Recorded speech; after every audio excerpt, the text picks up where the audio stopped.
le 15 novembre prochain, Chris Eubank Jr., 36 ans, retrouvera à nouveau face à lui Conor Benn, 29 ans. Et encore une fois, ils vont remplir le stade de Tottenham. Ce combat entre les fils est en train de prendre une tournure beaucoup plus personnelle. Salut les disciples de la boxe, c'est Jean-Charles, j'espère que vous êtes en forme. Les gars, ça fait pas une semaine que j'ai pas tourné de vidéo, j'étais trop impatient. J'ai pris un peu de temps pour moi, j'ai profité de ma famille. Je ne voulais pas tourner de vidéo, enfin, j'avais très envie. Mais j'ai fait exprès de rien prendre pour pas tourner de vidéo. Parce que je sais que je me connais. Et j'aurais tourné des vidéos. J'avais envie de tourner des vidéos avant de partir, de les sortir pendant que j'étais pas là. Je me dis, vas-y, calme-toi, calme-toi. Donc, premier sujet. Il y en aura d'autres qui vont arriver cette semaine. Premier sujet, Chris Eubank Jr., Conor Benn, c'est en train de chavirer un gros règlement de compte entre les deux. Je vais revenir en détail sur ce qui s'est passé, pourquoi il y a de la tension autour de ce combat-là, et ce combat qui était d'abord voilà, un prolongement d'un combat assez mythique en Angleterre entre les papas. Donc je vous rappelle, ils étaient là. D'ailleurs, s'il vous plaît les papas, revenez pas. Revenez pas pour la revanche. Restez à regarder ça dans votre canapé. Vous avez pris trop de place au premier combat. C'était chou, c'était mignon, mais c'est trop. Là, j'ai revu ça à froid. C'est insupportable. Ils sont là, ils sont sur le ring, ils les touchent, ils leur font des câlins. Laissez-les, laissez vos fils se régler. Ils veulent régler leur compte. Laissez-les se régler. Ils avaient pris trop de place, donc les darons, s'il vous plaît, on reste à la maison. Ça suffit. Bon, il y en avait quand même un lors de la conférence de presse qui a eu lieu il y a quelques jours. C'était juste avant que je prenne mes petites vacances en famille. Et donc j'ai regardé ça. J'attendais cette conférence de presse, je l'ai regardée en direct. Et j'ai analysé tout ça. J'ai pris le temps aussi de lire des articles, de prendre du recul. Et il y a pas mal de choses à en dire. On va développer ça et j'aimerais bien avoir vos retours en commentaire. Déjà, première question. Est-ce que vous êtes chaud pour le combat revanche? Moi, je suis très très chaud. Il faut savoir que le combat revanche a eu une première annonce qui devait être en septembre, le 20 septembre. C'est pourquoi moi, je me suis fait un petit challenge. Voilà, les abdos de Chris Eubank Jr., ça fait très longtemps que j'en parle. On me vanne, on rigole avec ça. J'ai fait un challenge, j'ai fait des podcasts où je parle de ma transformation physique, hein, si on peut appeler ça. Bon, on peut dire que c'est une transformation physique. Et donc là, j'ai sorti le 19, qui aurait dû être le jour de pesée, 19 septembre, la première étape, parce que je vais continuer. Et il y aura un vlog qui va sortir le 14 novembre, le jour de leur pesée. Moi aussi, je vais faire ma pesée et je vais vous montrer est-ce que j'ai réussi mon challenge. Est-ce que je vais avoir les abdos de Chris Eubank Jr. On verra bien. Petite aparté faite. Si vous voulez en savoir plus, il y a sur la chaîne secondaire les podcasts de Box Attitude, tout mon challenge, et vous pouvez aller directement voir ma première pesée, qui était le 19 septembre. Revenons à notre sujet, parce que ça va faire partie du sujet, cette pesée. Cette pesée, elle est un petit peu au cœur d'une polémique autour de ce combat-là. En tout cas, un petit drama. Un petit drama autour de ce combat-là et un petit clash. C'est sûr qu'il y a de la tension entre Conor Benn et Chris Eubank Jr., mais ça va au-delà de ça. Ça va bien au-delà de ça. Donc, Chris Eubank Jr. a décalé le combat en revanche. Je vous ai dit, ça devait être le 20 septembre, mais ça a été décalé. Alors, on peut se poser la première question, c'est pourquoi? Et forcément, lors de la conférence de presse, Conor Benn, il a dit, moi j'étais prêt pour le 20. Pourquoi on n'a pas fait le combat le 20? Pourquoi t'as décalé? La première raison, je vais vous dire moi ce que j'en pense. Chris Eubank Jr. a beaucoup souffert de ce combat-là. Il faudra qu'on rentre dans les détails. On va analyser aussi ce que lui dit. Il a beaucoup souffert de ce combat-là. On l'a vu dans le combat, c'était un combat beaucoup plus compliqué que ce qu'on aurait pu imaginer.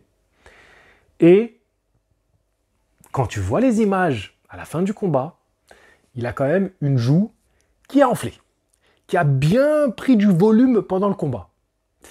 Donc, même si ça n'a jamais été dit officiellement, il y a eu beaucoup de rumeurs après le combat, parce qu'on sait qu'il a été hospitalisé, Chris Eubank Jr. Beaucoup de personnes pensaient qu'il a subi une petite fracture de la mâchoire.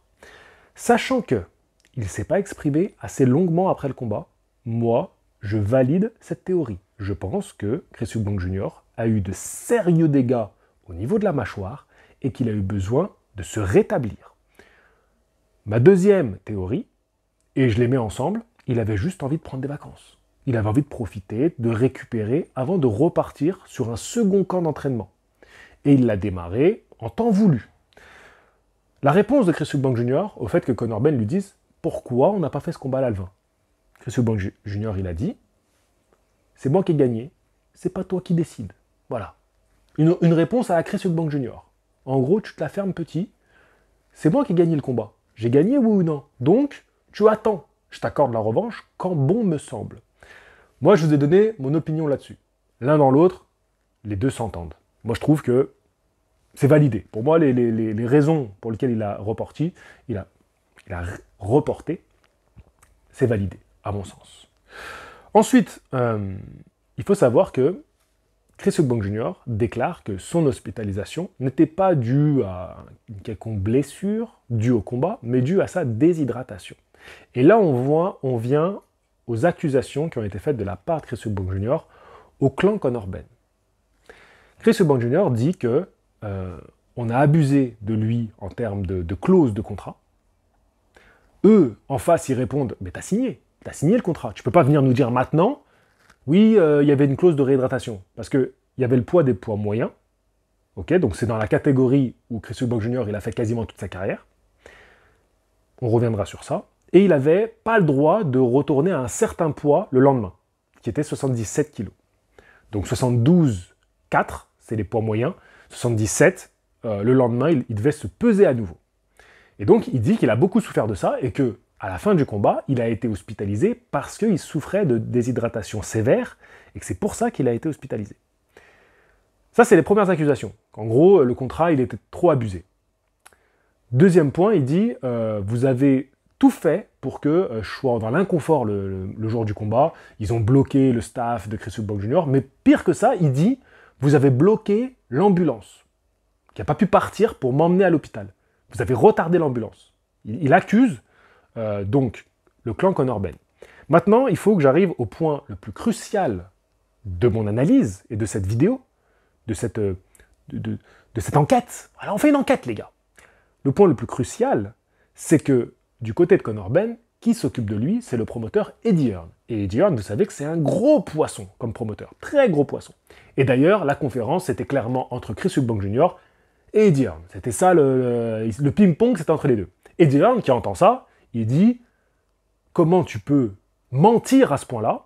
Il y a des caméras, on sait quand est-ce que l'ambulance est partie, tu es sûr de ce que tu dis, et je vais intenter un procès contre toi pour avoir dit ça. » J'espère que ça ira pas jusqu'au procès, même si je pense que Eddie Hearn peut y aller, parce que pour moi, ça fait vendre l'affiche, tout ça. Ça fait partie du drama, ça fait partie du folklore, c'est comme du catch, tu vois. On dit des dingueries, comme ça on veut qu'ils s'allument, les gars, on veut qu'ils se règlent des comptes. Après, c'est vrai qu'en tant que promoteur, je peux comprendre que ça donne une très mauvaise image de toi. Si tu fais ce genre de choses, ça donne une très mauvaise image de toi. Je sais pas où est le vrai du faux.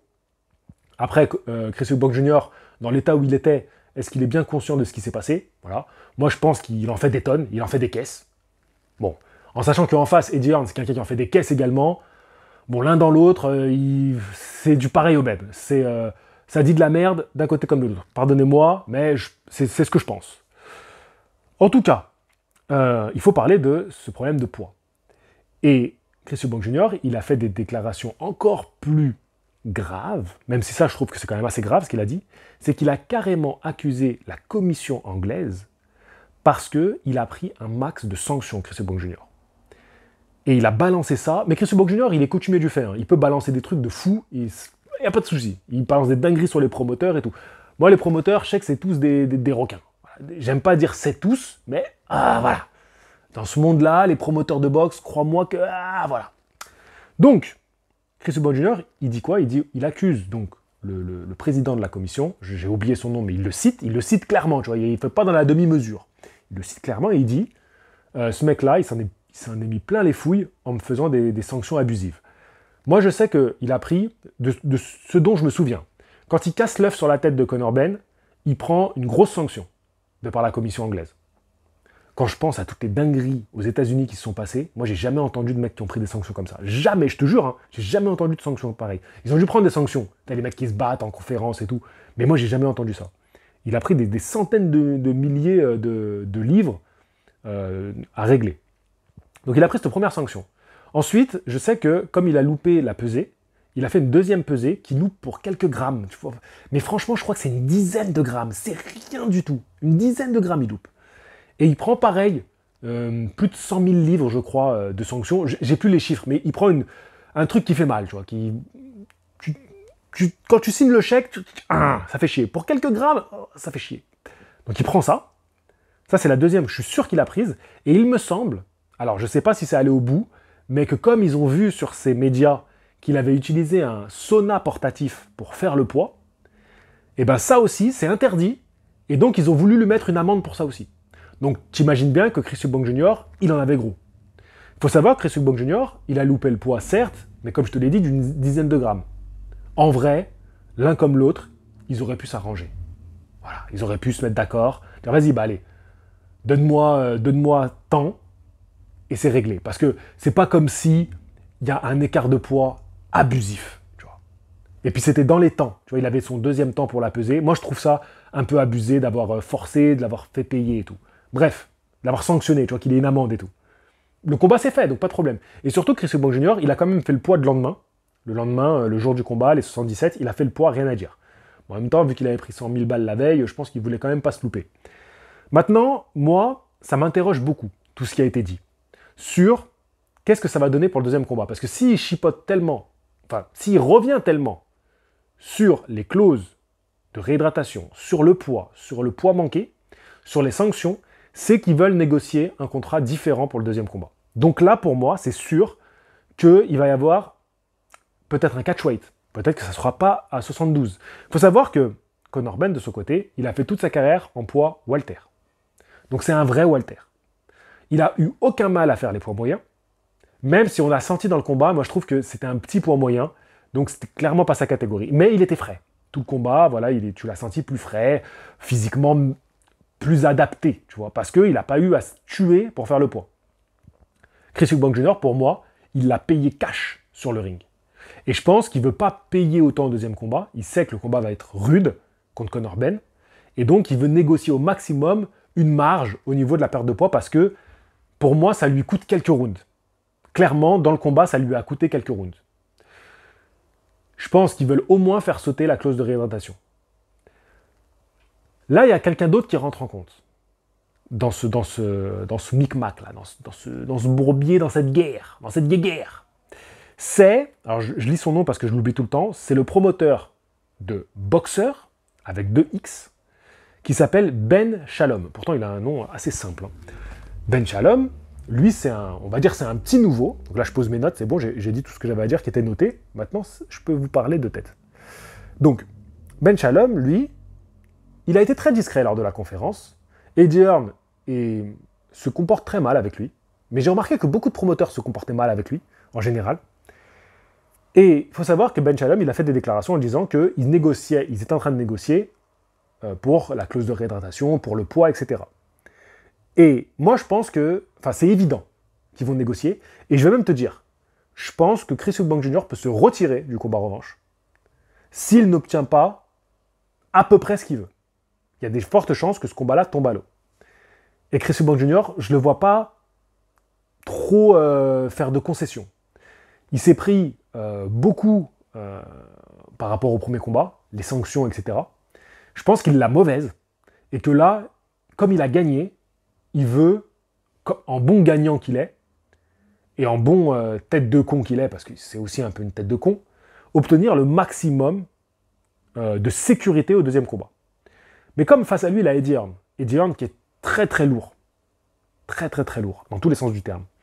Je pense que les négociations vont être très difficiles. Et d'ailleurs, par rapport aux déclarations de Ben Shalom, qui a dit qu'ils étaient en train de négocier tout ce qui va être le poids, tout ça, la clause de réhydratation, Eddie Hearn, il a dit, pas du tout.